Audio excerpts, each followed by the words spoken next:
Arigatou gozaimasu. Bom, olá a todo mundo que está ouvindo a gente. Eu sou o Caleb, sou do Núcleo de Brasília e eu sou professor de ensino médio de biologia.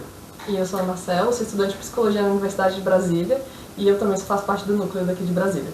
E bom, a gente está aqui hoje para falar, a pedido do Coro, né, para a gente falar do nosso relato de experiência dentro do budismo, que recentemente a gente teve uma experiência bem complexa, que ressignificou muito, ou mostrou pra gente o que significa, o que o budismo significa pra gente.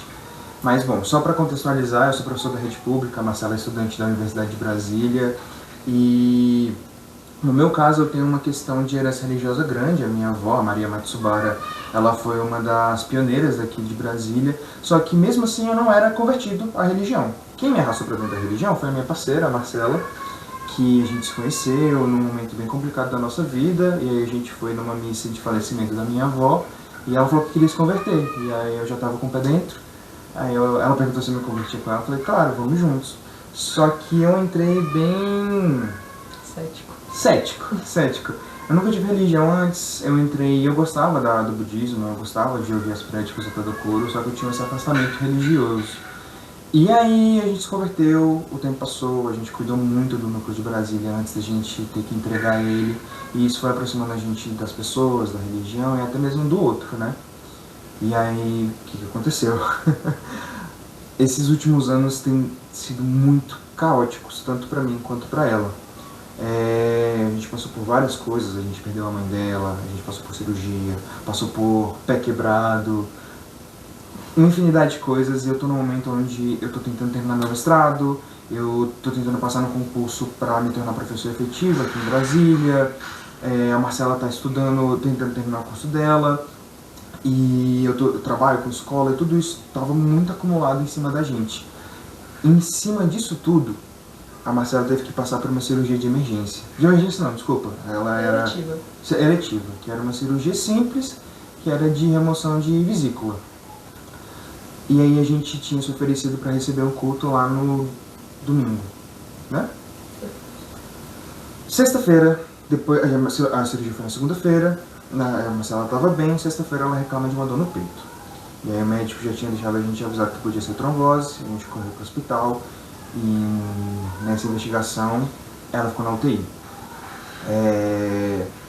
No hospital que a gente foi, eles tinham uma parte chamada pré-UTI, que era uma maca num lugarzinho super apertado, parecendo onde a gente está gravando agora, e tinha uma cadeira no canto só. E eu botei minha cabeça ali, tentei descansar, a Marcela muito ansiosa, passando por tudo aquilo, com medo da gente ficar lá. E ela falava, chorando, né, praticamente falando, eu não queria perder a missa, não queria perder o culto, que a gente gosta de receber as pessoas em casa, né? E aí eu falei pra ela, a gente não vai, a gente vai pra casa. Saiu o resultado do exame, não era trombose, só que ainda assim ela tinha que ficar lá. Aí a gente fugiu da UTI e fomos pra casa. Nisso eu já tava umas 2 noites sem dormir, eu tava exausto, cansado, e eu tinha prometido que eu ia fazer um yakisoba lá em casa pra missa. E aí meus pais perguntaram se eu não queria desistir do yakisoba, a Marcela perguntou se eu não queria desistir do yakisoba, e eu, teimoso, né, falei, não vou desistir. E aí acordei 3 da manhã, para picar as verduras que eu cochilei, a gente chegou em casa às 5 da tarde, eu cochilei rapidinho, acordei, dormi de novo, tava um sono meio quebrado, acordei 3 da manhã, fiquei picando até 5, dormi de novo das 5 às 7, levantei, fui arrumar a casa, tudo, eu tava exausto. E aí, a missa acontecendo, eu rezando, distante, a cabeça cansada, pesada, e a Tadokuro fez o que ele sempre faz, que é chamar quem se ofereceu para receber a missa, para falar umas palavras, e eu sou muito chorão. O Tadokuro já fez eu chorar com essa história 2 vezes em público. Talvez uma terceira agora? Não, vamos segurar. E aí eu subi lá na frente e minha cabeça só limpou, e eu comecei a chorar muito, porque o cansaço bateu. Só que quando eu fiquei ali na frente e vi a sala da minha casa cheia, me deu uma memória da minha avó, a Maria Matsubara, que começou. Os cultos em Brasília, 15 anos atrás, eles eram na garagem da casa dela.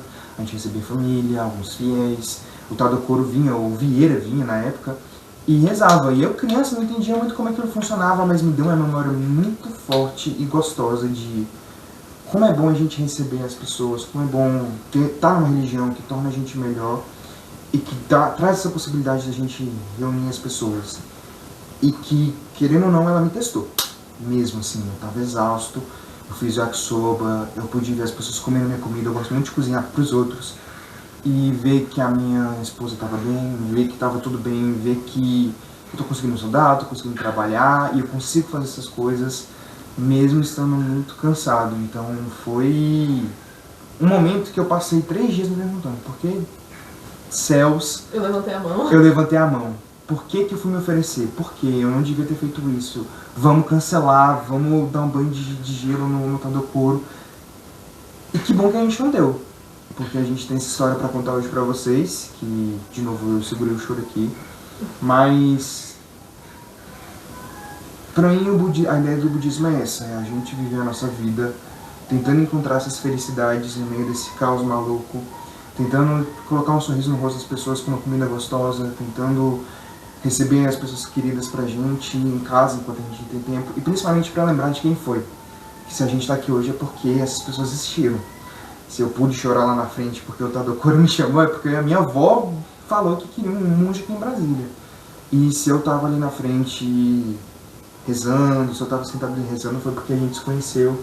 E eu chamei ela pro núcleo de Brasília, né? Então a mensagem é essa que a gente tem pra passar. Eu sei que ela não é uma mensagem muito clara, mas às vezes a gente faz as coisas sem entender o que vai acontecer. E nos momentos mais inusitados a gente entende. Vem essa clareza, essa iluminação, né?